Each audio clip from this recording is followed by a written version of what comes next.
नमस्कार, मैं doctor Mukund Prasad, director neuro surgery, Jaiprabha Medanta hospital, Kankarbagh, Patna. आज हम लोग बात करेंगे कि कॉमन न्यूरो सर्जरी ऑपरेशंस क्या होते हैं। तो जो मोस्ट कॉमन न्यूरो सर्जरी में ऑपरेशंस होते हैं वो हेड इंजरी के लिए होते हैं, जो सिर में लोग चोट लगा कर आते हैं। अगर दिमाग में थक्का जम गया या पेशेंट के लाइफ की रिस्क है तो उस केस में सर्जरी करने की ज़रूरत पड़ती है। जो दूसरा कॉमन टाइप की न्यूरो सर्जरी है वो है कि ब्रेन ट्यूमर अगर किसी को है तो उसके लिए सर्जरी की आवश्यकता होती है। और ये सर्जरी आज इतनी एडवांस हो चुकी है और इतनी सेफ़ हो चुकी है कि किसी को इसके लिए डरने की ज़रूरत नहीं है, बशर्ते कि जो डायग्नोसिस है वो सही समय पर हो जाए, समय रहते हो जाए, और पेशेंट की स्थिति बिगड़ने से पहले यदि ऑपरेशन हो जाए तो पेशेंट की लाइफ पहले जैसी नॉर्मल हो सकती है। तीसरी टाइप की सर्जरी जो है, जिसको हम लोग बोलते हैं subdural haematoma, usually old age में होता है। धीरे धीरे पेशेंट का सिम्टम डिमेंशिया के जैसा हो सकता है या एक साइड पैरालिसिस हो सकता है। इसके लिए भी सर्जरी की जाती है, जो कि बहुत ही सिंपल है और बहुत कम समय की होती है, और इसके बाद पेशेंट 2 से 3 दिन में डिस्चार्ज हो सकता है। दूसरे टाइप की न्यूरो सर्जरी जो है, जैसे किसी के सिर में पानी जमा हो गया, जिसको कि हाइड्रोकेफेलस बोलते हैं, या फिर ओल्ड एज में जब यही पानी जमा होता है तो इसको नॉर्मल प्रेशर हाइड्रोकेफेलस बोलते हैं। तो इसके लिए एक ऑपरेशन किया जाता है जिसको बोलते हैं वीपी शंट। इसमें सिर में जो पानी जमा हो रहा है उसको बाईपास करने के लिए एक पाइप लगाया जाता है जो कि पानी को सिर से लेके पेट तक लेके जाता है, और इससे पेशेंट के जो भी सिम्टम्स होते हैं वो ठीक हो जाते हैं।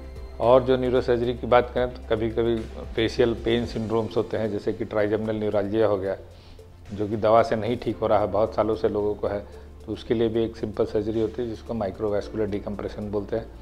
इससे पेशेंट ठीक हो जाते हैं। और जो जटिल न्यूरो सर्जरी है, जटिल न्यूरो सर्जरी में आती है एपिलेप्सी के लिए सर्जरी, या फिर मूवमेंट डिसऑर्डर के लिए सर्जरी। जैसे किसी को पार्किंसंस है, बहुत लंबे समय से है, दवा पे उसका सिम्टम नहीं ठीक हो रहा है, तब उसके लिए हम लोग सर्जरी कर सकते हैं। वैसे ही ड्रग रेजिस्टेंट एपिलेप्सी, जैसे कि जिसको मिर्गी का दौरा आ रहा है, पहले दवा पे ठीक था लेकिन अब दवा जो है काम नहीं कर रहा है, या 2 से 3 से 4 दवा चल रही है फिर भी उसका सीजर या मिर्गी कंट्रोल नहीं हो रहा, तो उसके लिए भी कभी कभी सर्जरी की आवश्यकता होती है और सर्जरी से ठीक होने की संभावना होती है। ऐसा नहीं है कि हर केस में ही सर्जरी के द्वारा मिर्गी ठीक हो जाएगा, लेकिन बहुत सारे केसेस में ऑपरेशन के द्वारा मिर्गी ठीक हो सकता है, या फिर दवा का डोज कम हो सकता है और मिर्गी कंट्रोल हो सकता है। अन्य टाइप की जो न्यूरो सर्जरी होती है वो स्पाइन से रिलेटेड होती है। कभी कभी स्पाइन में ट्यूमर्स होते हैं, या फिर बचपन से स्पाइन में कोई खराबी हुई, जैसे कि मेनिंगोसील, माइलोमेनिंगोसील, इसके लिए ऑपरेशन होते हैं। कभी कभी स्पाइनल कॉर्ड जो है नीचे की ओर फंस जाता है किसी कारण से, जिसके कारण बड़े होने पर पेशाब करने में तकलीफ, पैरों में दर्द, चलने में कठिनाई होती है, जिसको कि टीथर्ड कॉर्ड बोलते हैं। इसके लिए भी एक सिंपल सर्जरी होती है जिससे कि पेशेंट के सिम्टम्स ठीक हो सकते हैं।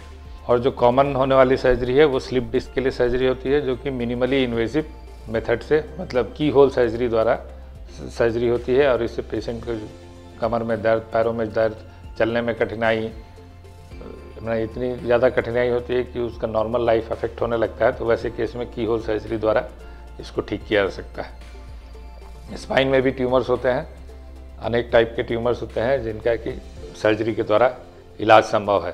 तो यही सब कॉमनली होने वाली न्यूरो सर्जरीज़ हैं।